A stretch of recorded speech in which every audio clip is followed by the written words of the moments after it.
I'm sure many of you must have read or at least heard about the book 7 Habits of Highly Effective People by Stephen Covey. But how do these habits practically work for UPSC preparation? In this video, we shall try to understand the 7 habits and apply it to our preparation.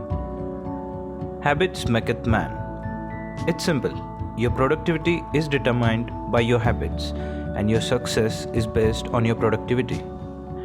Before jumping to the 7 habits, let's first try to understand the difference between character ethic and personality ethic. Personality ethic is everything on the outside, like the way we dress, the way we talk, the way we shake hands, the way we react in a given situation. A lot of students focus on the personality ethic. Like for example, if you want to be an IAS, then they start acting like an IAS. They try to change their personality to match what they think is an IAS-like personality. But instead of this fake it till you make it approach, focusing on character ethic is more useful. Character ethic is changing the way we think. If you make changes to the way you think, then your personality automatically takes that shape. There is absolutely no need to fake it. So now, if you want to be an IAS, think like an IAS. An IAS has an inherent quality of taking more responsibility, showing leadership qualities, and having concern for the common people. Now let's see how the 7 habits can be applied to our preparation. Habit 1. Be proactive. In your life, there are things that are in your control and things that are out of your control. If you find yourself constantly complaining about things that are not in your control, then you are a reactive person. But if you understand that you can only change what's in your control, then you are a proactive person. In Hindu philosophy, things that are in your control are called as Purushartha, and the things that are out of your control are called as Prarabdha. So whether the optional subject would be scrapped next year, would there be an extra attempt owing to COVID-19, who became the chairman of UPSC, are all the discussions that an aspirant must stay away from. Instead, one should focus on the next attempt and how one can prepare better, be more competent. See, it is very easy to constantly complain about things that are not in our control, but it takes a lot of efforts to make changes within us. So choose this difficult path, as it will surely make you more productive. Habit number 2. Begin with the end in mind. What is the end goal of your preparation? What is the outcome that you want at the end of this process? Well, you want to be an IAS, isn't it? Or whatever your preference be. But you must be very clear about what outcome you wish to achieve. So if something is unnecessarily taking your time and not at all helping you in achieving your end goal, then it is quite obvious that you must stay away from it. The key is to be focused on your goal. Habit number 3. Put first things first. Now that you know what your end goal is, you must decide what you are going to do today. What is your priority today? Try to align your life according to the end result. So just piling up books, notes in your shelf and never reading them will not be of any help to you.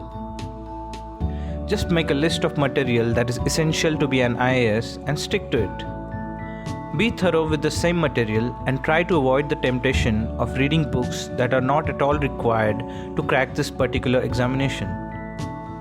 Whatever is necessary to achieve your goal must be done today. Whatever distracts you from your goals must be kept aside. Do not procrastinate, because tomorrow never comes. Habit number 4. Think win-win. Now you want to be an IAS, but UPSC also wants a candidate who suits their requirement, a candidate who is worthy of becoming an IAS. So instead of trying to trick UPSC into believing that you are a good candidate, just be a good candidate. Prepare in such a way that you get what you want and UPSC also gets a worthy candidate. In such a situation, both you and the UPSC wins. Habit number 5. Seek first to understand, then to be understood.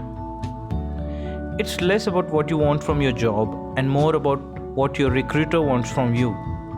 Try to understand the requirements of UPSC. UPSC wants idealistic, bright young officers who take the responsibility of our country for next 25-30 years. Officers who provide hope to our country.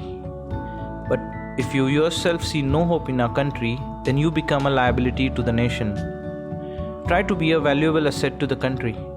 All the perks that you would get are just byproducts for your service to the nation. Habit 6.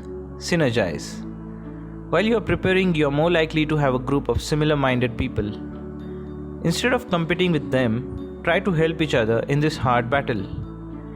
Take help of your mentors, utilize their experiences to your benefit. If you go to a coaching institute, try to get the maximum out of your money. Even the coaching institutes want you to succeed. So synergize. Habit number 7. Sharpen the saw. Don't worry about where you are right now. You can always improve. So today, if it takes 3 hours for you to read the newspaper, within a month or 2, you can comfortably reduce it to about 1 hour. This takes skill and consistency. Be patient. Don't get overwhelmed. Every day at night before sleeping, ask yourself, what more can I do to reduce the amount of time on newspaper and get the same outcome? Do this for other tasks as well. Skills are like your Iron Man suit. Without it, you are just a hopeless brat. Skill is not developed in a day, so go one day at a time. Seize the day. Now, these habits are not just important while preparing for examination, but they are also essential to be a good officer in service. So try to inculcate these habits in yourself to develop an officer-like personality.